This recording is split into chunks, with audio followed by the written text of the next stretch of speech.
This episode of the Long Run Podcast is sponsored by Skechers.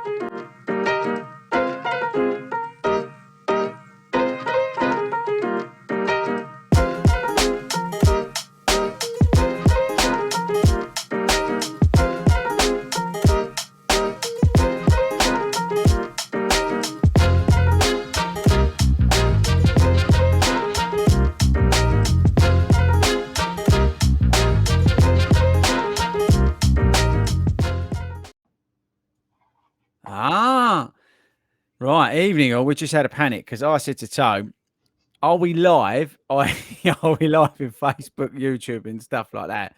Or are we recording this? Because this is meant to be our first ever bonus episode. But then he just sent the fear of God through me, the fact that this is going live into the YouTube channel, which would actually be rather amusing, Toby, if you think about it, wouldn't it? A bit of unknown, isn't it? It's a bit weird, though, just two of us. Yeah. So anyway, welcome everybody. So the idea of this is that we're going to try and do some bonus episodes, right? But they're not going to be structured in any shape or form whatsoever. It's effectively if we've got a good story or we've heard of something that one of us have done, or you know, we want to elaborate a little bit more on there. Well, what we try and do is pick up that and run with it a little bit. And you know, they're going to be 30-minute things, right? So maybe you want to get out there and you want to do like 5K or 6K, whatever that 30 minutes looks like. But these bonus episodes will come whenever, right? So don't be expecting them all the time. They are bonus for a reason, people. But we will try and get some interesting topics on, I think. And I think that's probably a fair way to start, isn't it, Yeah, I think definitely something different, something that may have happened. Yeah, exactly. So this one's a good one because we spoke about it on the live show. And if you've not watched the live show or listened to the long format podcast that we do, you can get that on a Friday, 7:00 UK, and then it comes out later as a podcast. But we spoke briefly after Amsterdam in that episode about how Toby, it still blows my mind, ran 3:44 PB at Amsterdam Marathon on what can, I think, be categorized as no training. All right. And we'll come on to exactly what he did in a second. And it's an interesting subject because if you search that on YouTube, there are people who go out there and run marathons with no training. But Tobe genuinely did like no training. And the reason why it was highlighted so much, because the other side of the argument that day was Simon. Again, hopefully you've seen the YouTube channel. You've seen Simon. He's been in the training vlogs and whatnot. He had done probably, Tobe, fair to say, because we said it in that video, the best marathon training block I think I've ever seen any of us, and I talk about three of us, doing, right? He hit every single point. He hit his mileage targets for the week. He done his high efforts, his medium efforts, his low efforts. He done his cross training. He ate well. He didn't get sick. He avoided COVID. He didn't get injured. He literally, people, nailed it. If you could write a book about how to marathon train, you would refer to Simon's. And then the complete opposite of that, right? And we was even talking about this on the coach on the Saturday morning. We was all saying, right, what were our times for Amsterdam? And we was like, all going for sire, like 3:30, 3:40. And then Toe was like, I might just get to 13 miles. It was that sort of, you had no confidence. So for Amsterdam, and the boy's got form here, people, yeah, because he did the same thing in Edinburgh, just as a pre-warning. He ran a 3:53 in Edinburgh on the similar sort of, actually, I think you did less training this time. So tell the listeners and the viewers, if you're watching this on the YouTube channel, what your training consisted of in the 16 weeks. This is brilliant, by the way. Listen to this. Leading up to the Amsterdam Marathon. So it consisted of not a lot. There's a few short runs in there. I think predominantly it was just medium sort of length runs. Was the big one. Classify medium type. So if someone's listening, 16 miles. There was a particular 21 miler in there, which I remember fondly. Oh, I don't know what that is. Might have ended at the same place that Amsterdam started from, an airport. Oh, the airport, yeah. What? Anyway. Right, watch the video if you don't know what we're talking about. Check out We Ran to the Airport. Watch that video. It's hilarious. Yeah, I didn't look as good at the end of that. No, you didn't. You was in a bad way, bro. You was in a bad way. That was very different experience. Oh, well, you would class them as medium, the 16 mile. I would say No. Yeah, I mean, you obviously that was a 21, wasn't it? So that'd be long, medium long. Should we go long? Was that the only? Oh no, we did that other 20 mile, didn't we? From Welling. 20. The other That was 20, it. I felt quite good on. Yeah, I but quite that was enjoyed it. that. I put that down to running somewhere different though. Yeah, that was meant. If you need a tip, guys, if you've got marathon training and you want to get that 20 mile done, run somewhere different. We got dropped off in Welling and we ran home. It was brilliant. It was like the best 20 miler I think we've done. We all could have run probably a double faster than we did, and we felt like when we finished we ain't done nothing. It was brilliant. It really was. But in terms of the training, what I think you were doing, you was very sporadic. You would run. So 1 week we would drag your sorry butt out and say, right, Toe, we're going to run like we did 21.5 miles.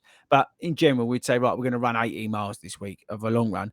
Then we wouldn't see you all week, and you may, if you were lucky, get 5 miles on a club night or 3 miles on a club session, if you were lucky.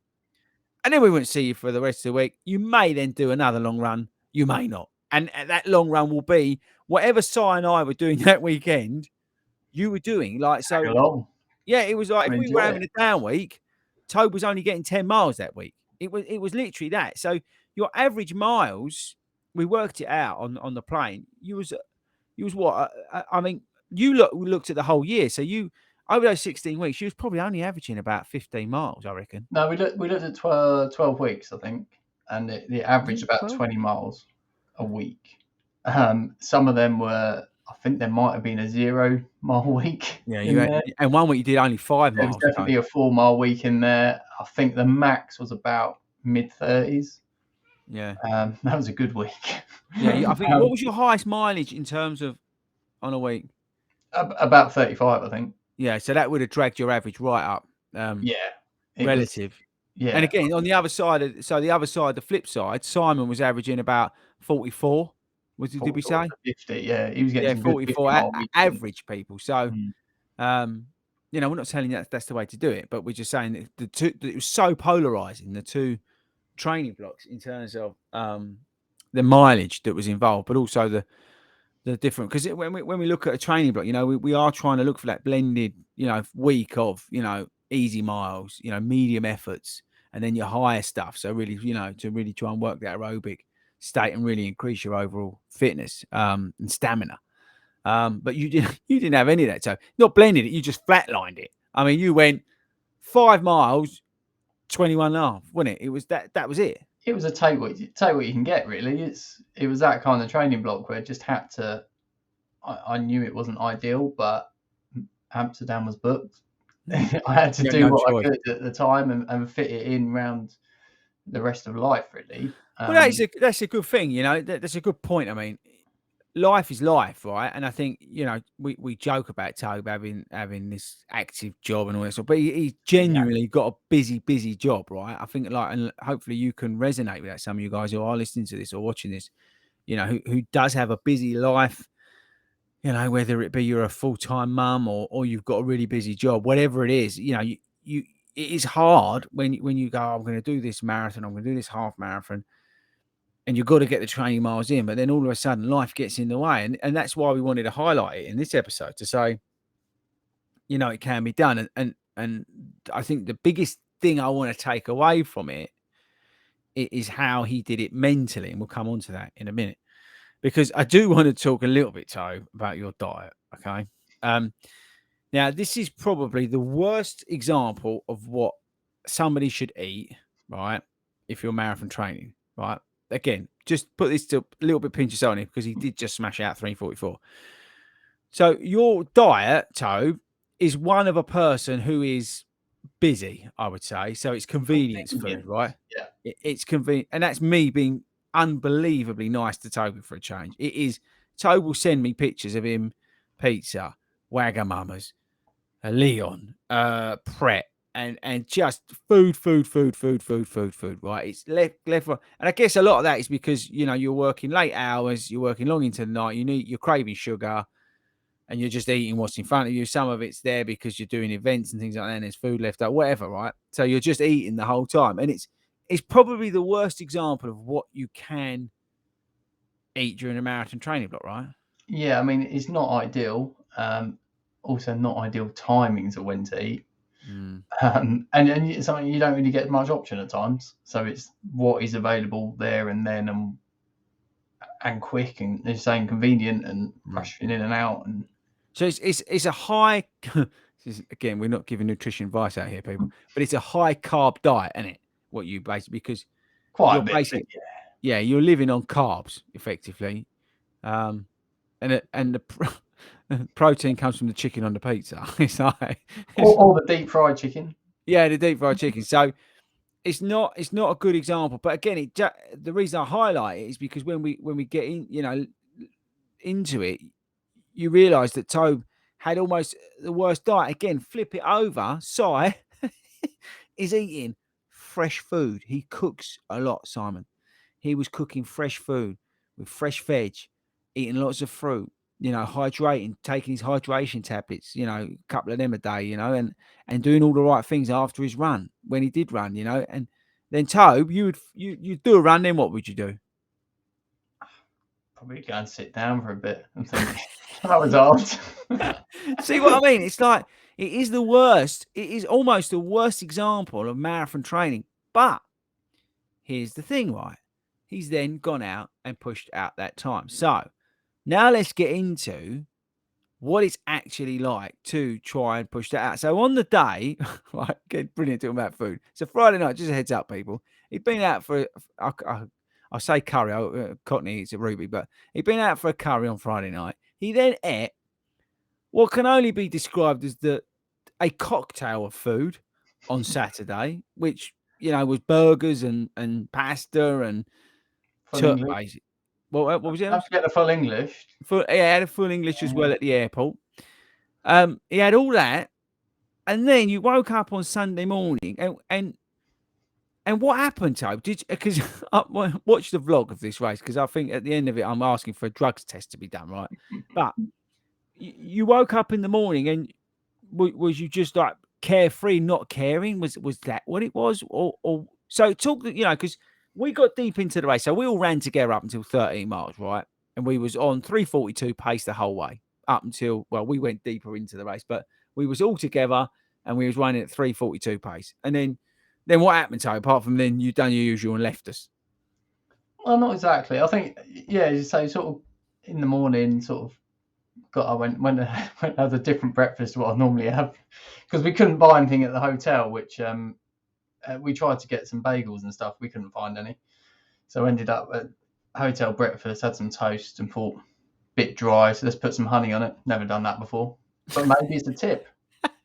Peanut butter and honey, not just a peanut butter that's too dry. Peanut butter and honey, right? Okay. Yeah, it could be the And you was eating beetroot the day before. Don't forget to tell the listeners that. Beetroot and carrot burger the day before. I mean, it was maybe not the ideal diet, but I was thinking I was trying to avoid drinking Coke, which I normally drink a bit of, just because of the fizziness of it. So when we went out, I managed to get the lemon green tea. Yeah. Maybe that was part of it, So there was some, different country, different choices. Yeah. There were a few things. So, but did that? We went to we got to the start, got in there, spent a while. Oh, and a really important piece of information that we've forgotten, right? And I apologise, right? If you're for some reason watching this while you're having dinner, and if you're running along, just be careful. You might laugh out loud. But Toby, right, we was all waiting in the corral to start. Toby had gone missing because Toby needed a pony. And he was absolutely busting. And he stood in this queue for about 50 minutes to go and, I was in a nice way, let's call it lighten the load. Should we, Toby? Should we say lighten the load? You said it now, so why not? Decorate the Portaloo, whatever way you want to look at it. And unfortunately, you had the lady tell you, "Oh, there's only 3 minutes to go," and you still hadn't decorated the Portaloo before you started, right? Yeah, but thought, can't be that bad. We'll carry on. So I went and found these two again. And still had my jacket on. This is what I was most worried about. I still had my jacket, and it was he was quite worried about his warm. jacket. It was quite a warm morning, and I was more worried about what I was going to do with that. Because the idea was I was going to give it to Sabrina before we started, who somehow managed to find her way on the start line. Yeah. Can you TCS Marathon, whatever you're called? You should ban her from your events. Yeah, go on. Yeah, but and so we were literally about to start, and all the conversation was I came back, I wasn't ready at all. I was literally had a bag full of gels and my flip belt on. Literally, the gun had gone for the elites to Yeah, start, the elites are already gone. and we were like slowly moving. I think we were in wave 2, so we're Yeah. slowly moving forward. And all I was trying to do is stuff 7 gels in my flip belt while worrying about my jacket and what I'm going to do with it because I was already hot. Out of nowhere, Sabrina arrived at the side saying, "Give me your jacket." And I was like, that was the best thing ever. I was You like, forgot about your toilet issues, didn't you? Oh yeah, exactly. Yeah, it didn't need, that was just would have been nice to have, Comfort break. So shut the jacket literally as we were going, and that was it. We were off, starting online. I mean, the track was a bit wet. My feet were a bit wet. I moan about it so much. Which is then I got told off for moaning about my wet feet. You did moan a lot about that time. Well, they were wet. It's not the way you want to start 26.2 miles, was it? You really moaned about that, and we was expecting you to bitch and whine for the whole race, but then you left us at 30 miles. You did your usual. Tobe's got this brilliant thing. You're only going to get this if you're watching this on YouTube. But you're running along, and Tobe takes his glance over his shoulder like this, and then he just goes, and then he ekes out distance, and then it just keeps building and building and building. And then Si and I look at each other going, he's going to come back to us because he's done no training, like 0 training. Okay, like at some point the boy's going to be broken. And we've done races with you, like Southend Half, 7 miles. You were done. Yeah. You talk about that 21.5 miler you done. You checked out at mile 18, 17, 18. You were behind us. We'd broken you, right? But in races, Tobe's got form of looking over his shoulder. All right, let's see you later. And that happened, right? And I think this is the important message now. Now we get into this, it's that mental state took over, didn't it? And that's the thing.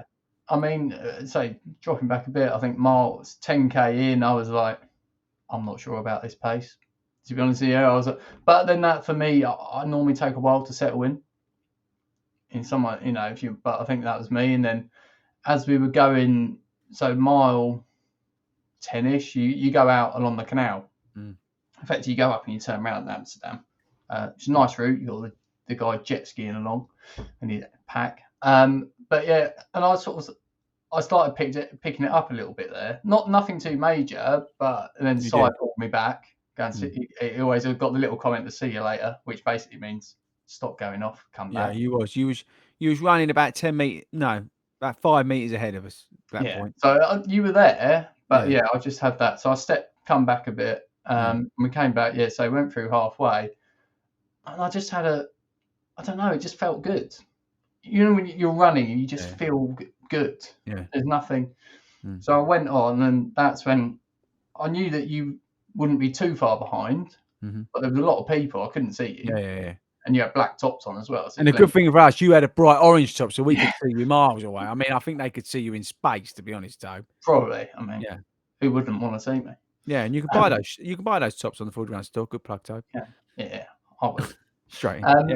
So going along, and I think it was mile 16. Around mile 16, you go through a tunnel, a bit of an underpass, and the crowd really come in on you.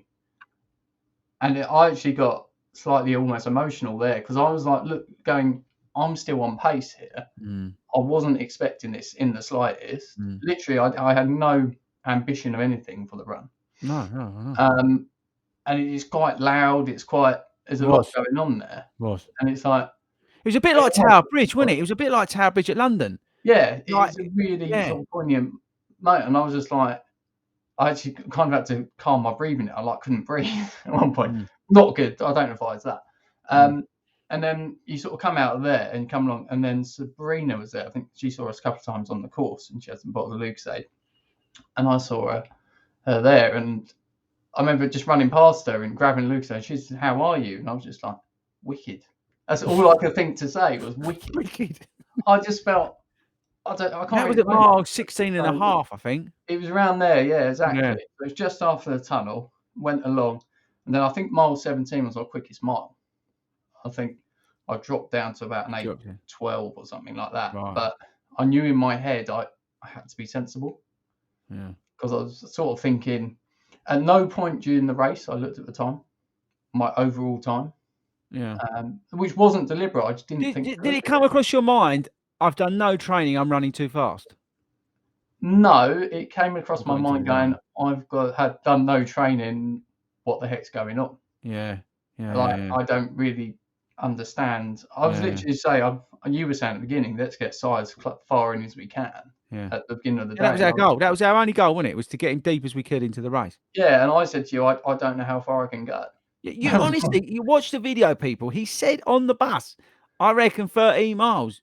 And that was genuine. He wasn't mucking about. You know, the boy had done no training. Yeah, he'd been to the osteo the day before we flew out. You know, that's how worried he was. He'd done no training for this run. We in the video, when we was like rating and reviewing each other in terms of how we were training, we actually said that Tobe hadn't done marathon training. All he'd done was a bit of running. It wasn't even any form of marathon training. I can't emphasize enough. Look, you know, follow him on Strava. He genuinely had done the bare minimum for somebody of his ability. He really done nothing. Trying to fit it in. I mean, trying to fit it in, but as you say, so you go along, and I think mile 18 is where it really hit me, and gone, something could be doable here. Like, and I remember coming across, I think it's about between 18 and 19, and my mind was going, if I can get sub, because I knew I was on around the 8:30 pace, give or take, every mile was about. And just for the listeners, an 8:30 per mile pace chucks you in at about 3:45 ish, right? Give or take, a little bit under, but about that. Just so you know.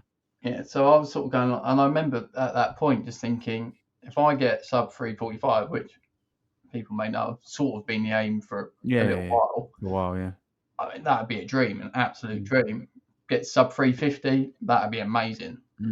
Anything over that, I mean, it'd be what it'd be. It's the training wasn't there. Yeah, done nothing. Well, it was literally like, and again, it just kept on going. It's like every mile, you know. Did you get into like a state where you almost, your body just took over and it was just continuing to run? Kind of, yeah. But they were the points I had to be careful, because I found if I just ran, I was up in my pace. So, all right, then it is a question to you then, right? This is the most stupid question probably of the day. But based on that, do you actually feel that you could have run faster that day? But probably. Yeah. I tell you why I asked that, because I've seen the video footage, right? I've also seen the video footage of you bowling about Amsterdam Airport. It doesn't look like you just smashed out a 12-minute or 10-minute PB at a marathon. Gone well under, you know, sub 4, which for everyday runners is like hallowed ground, okay, or what, holy ground, whatever you call it. But you know, you just pushed it out. I remember at Edinburgh, you've done a similar sort of thing as what we're talking about tonight, in terms of you've done no training, which you were forced because of injury relative, but you then came back and done nothing. But you busted out 3:53 there on a tough course, I would say. Yeah. People say it's not, but I think it's with the rolling elements of it.